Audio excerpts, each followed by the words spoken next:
সৌহার্দ্যমূলক পরিবেশে অনুষ্ঠিত হয়েছে প্রধান উপদেষ্টা ও বিএনপির ভারপ্রাপ্ত চেয়ারম্যান তারেক রহমানের মধ্যকার বহুল প্রত্যাশিত বৈঠক। এ সময় উপদেষ্টার কাছে আগামী বছরের রমজানের আগে নির্বাচন আয়োজনের প্রস্তাব করেন তারেক রহমান। প্রধান উপদেষ্টাকে তিনি জানান, বিএনপির চেয়ারপারসন বেগম খালেদা জিয়াও মনে করেন রমজান শুরু হওয়ার আগে নির্বাচন অনুষ্ঠিত হলে ভালো হয়।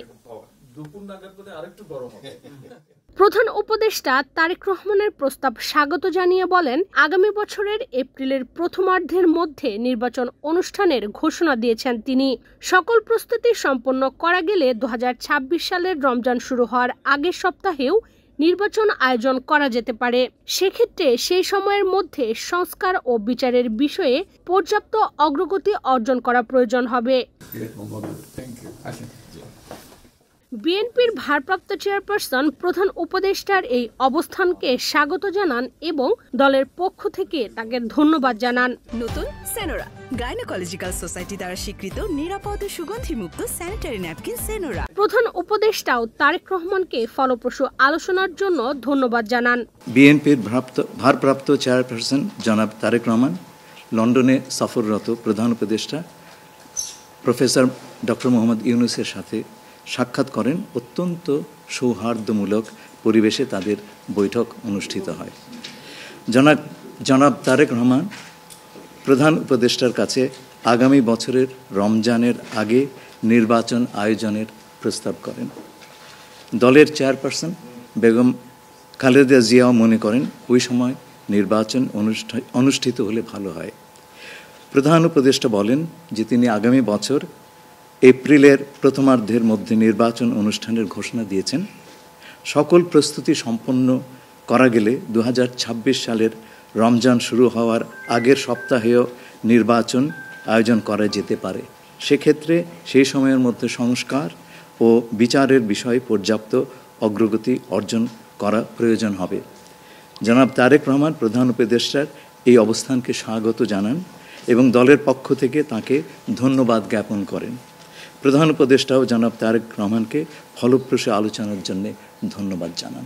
দিনপঞ্জি অনুযায়ী 2026 সালে রমজান শুরু হবে ফেব্রুয়ারি মাসের 17 তারিখ। এ সময়ের মধ্যে সকল সংস্কার সম্পন্ন হলে ফেব্রুয়ারি মাসের প্রথম 10 দিনের মধ্যেই অনুষ্ঠিত হতে পারে ত্রয়োদশ জাতীয় সংসদ নির্বাচন।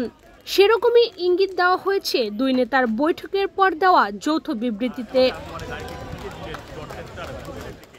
ছাত্র জনতার অভ্যুত্থানের পর থেকেই নির্বাচন নিয়ে বিভিন্ন রাজনৈতিক দলের মধ্যে মতপার্থক্য দেখা দিয়েছে। নির্বাচনের দাবিতে বিএনপি সহ বিভিন্ন রাজনৈতিক দলের নেতাকর্মীরা একাধিকবার প্রধান উপদেষ্টার সঙ্গে সাক্ষাৎ করেছেন। এছাড়া বিভিন্ন সময় নির্বাচনী রোডম্যাপ ঘোষণার দাবিও জানিয়েছেন রাজনৈতিক দলগুলো। অবশেষে বহু প্রতীক্ষিত নির্বাচনের রোডম্যাপ সম্পর্কে স্পষ্ট ধারণা পাওয়া গেল। নির্বাচনী রোডম্যাপ বাদেও বৈঠকে দেশের চলমান রাজনৈতিক নানা বিষয়ে আলোচনা হয়েছে।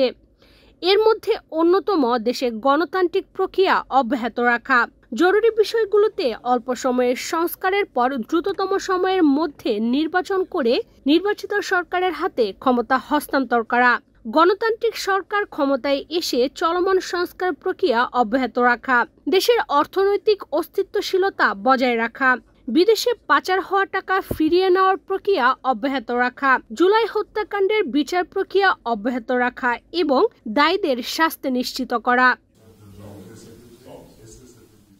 13 জুন শুক্রবার স্থানীয় সময় সকাল 9টায় লন্ডনের হোটেল ডোরচেস্টারে অনুষ্ঠিত হয় এ বৈঠক। এ সময় তারেক রহমানের সঙ্গে ছিলেন দলের স্থায়ী কমিটির সদস্য আমির খসরু মাহমুদ চৌধুরী সহ অন্যান্য নেতাকর্মী।